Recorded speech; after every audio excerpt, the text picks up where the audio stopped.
Welcome to Sunday's review from the opposition with Owen Mayers from the BS Free Talk podcast after Millwall's 3-0 loss to Bristol City yesterday at the Den and getting knocked out of the FA Cup at the fourth round with goals from Juju Wells and a very well taken Semieno goal to put Millwall out of this season's FA Cup.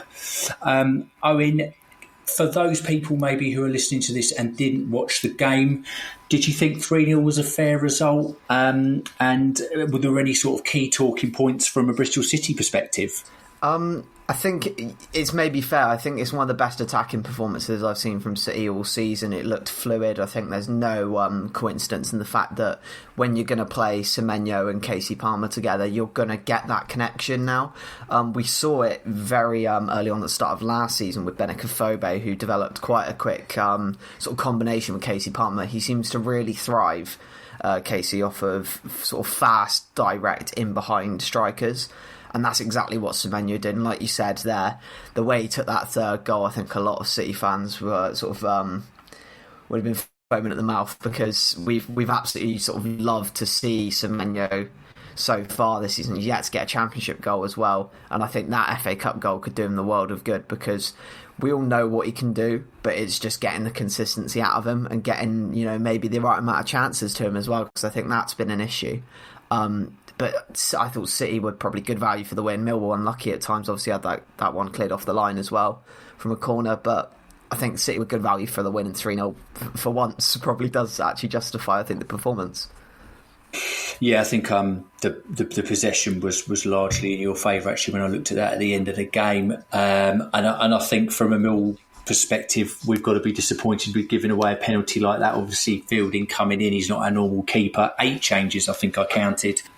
But still a decent championship side, I think, actually, from a Millwall perspective out there. Shane Ferguson, Northern Ireland international, thought he had a good game down the left. Mason Bennett looked okay, certainly in the first half, had some good touches, and he's good at running at players. The pitch was absolutely shocking, didn't really help the spectacle I thought.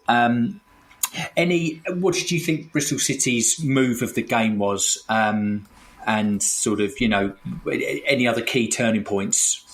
Yeah, there'll probably be no prizes for that for move of the game. I think the third goal was excellent. Yes, yeah, it's good to see Nahki Wells as well getting a bit more involved in the build-up, and of course I think he had a free kick saved as well. He's looking a bit more lively. I think the thing is, what we expect from Nahki Wells is he was going to be the man to sort of get 20 goals for us. It's always been that case. Can you get a 20-goal season striker and have a good team behind them? Because we've had good strikers. We've had Tammy Abraham. We've had Kodja. But we've never been able to put a 20-goal season striker into a very good championship sort of playoff contending team. So that was what we wanted out of Nahki Wells, and it hasn't really fallen for him so far. And it's definitely been a lot of criticism of him in the last weeks for not getting involved in the general play. But I think that was promising from him. He did look to get involved a bit more. And I mean, the pass into Semenyo and the first touch is just exquisite, I think, to sort of take it in behind with your first touch like that. And then as well, you think a lot of maybe young players might panic. We saw even with the Liverpool Burnley game the other day, Divock Origi had all the time in the world and wasn't able to put it away. But yeah, that's very true, actually. But Semenyo just showing that calm head, and I mean the celebration as well was quite nice. So I think it was a really good day for him particularly, and one that I really hope he can replicate in the Championship as well. It's probably one of the most acrobatic things we've seen down the Den all season, to be honest. and I think the only disappointment is when I had a look back at that goal was should Fielding have maybe come out and closed down the angle a little bit more? He felt like he was sort of stuck on his 6-yard line. I mean, I'm grasping at straws, obviously, because I sort of have to, being a Millwall fan. We didn't create a great deal of opportunities for anyone to have a shot, really. Actually, I can't really think of anything else other than the header in the first half. It was cleared off the line. Well, look, thank you so much for coming on and reviewing it. Who was your man of the match? I think I'm going to have to say his name again, aren't I? Antoine Semenyo. What a performance from him. I think, as well, credit, I think, has to go to sort of Casey Palmer. I thought he was industrious in midfield. He looked good on the ball. Ex-Chelsea, is that right? Yeah, exactly. And he's one that City fans absolutely adore, but it's never really worked out for him. It didn't work out. I think I mentioned this on the preview, actually, how it didn't really work out under Lee Johnson. So a lot of people had faith that when Dean Holden took over, we might see more of him. But obviously he was farmed out on loan to Swansea. He's come back, and I think now he's got the bit between his teeth. We saw it with Jamie Patterson as well when he came back from Derby. City, like these Bristol City players, want to stay in Bristol. It's a lovely city to stay in. They want to be there, and they want to perform. And I think that loan spell away has almost shot a rocket up him, that now he's like, right, time to sort of pull out the guns and to really show what I'm about. And if he can get that partnership with Semenyo going for the rest of the season, I genuinely think playoffs could be on for City. It's interesting when you talk about loan players and you sending them out to other teams, whereas I think Millwall, we only ever loan people to lower league sides in League Two, and we get loanees in. Like we've got Troy Parrott, we've got Zahor, who was up front. Both of them started yesterday. Both of them huffed and puffed, but with no real end product. But yeah, anyway, listen, thank you so much for coming on and for us getting your opinions on yesterday's match. Good luck in the 5th round of the Cup. Did Plymouth, was it Plymouth or Sheffield United? I think Sheffield United won, didn't they, yesterday? Yeah, I can't say I was paying too much attention to that one. I had my eyes on City, and then it was Cheltenham Man City for me because I've been working with Cheltenham this season. So yeah, all eyes were on that, which was, I thought, a really interesting game as well. So I'm actually not too sure we've got in the next round, to be honest. Brilliant. Well, it's one of those two. Good luck with it. I hope you sort of have a decent run after this, and we will see you at the Den for our league game later on this season. Yeah, of course, and all the best of luck to you too, Henry. Yeah, take care. All right, cheers, Owen. I must say, it's not the first time that that I've watched us lose to Bristol City in the FA Cup. Many years ago, I can't remember, maybe the end of the 90s. I think I went to Ashton Gate. We lost 1-0.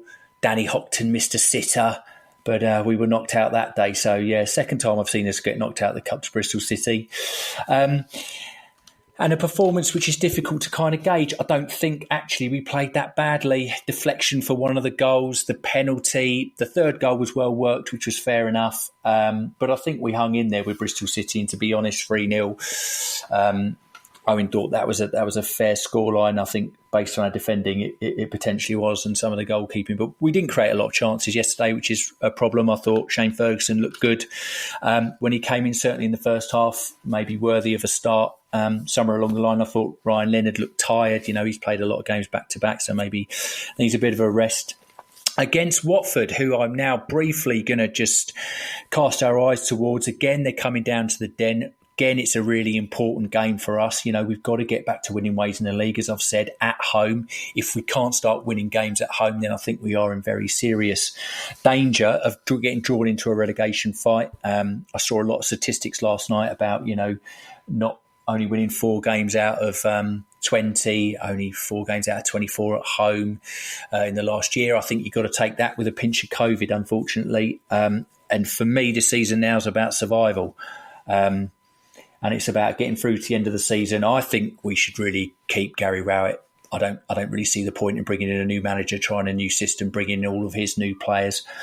And he's really got to try and buck it up. Watford coming into this game third, won 13 games this season, lost 5.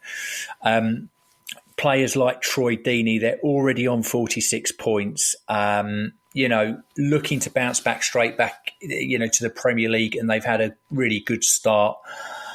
You know, we beat them a couple of years ago in the FA Cup, back to the wall kind of stuff. And really, these are the kind of games where we have in the past come out fighting. And it's the kind of game where we're really going to miss the crowd because, you know, those big ex-Premier League sides coming down to the Den, bit of intimidation, the pitch is a bit sticky, you know, tackles flying in. We need a real Millwall performance.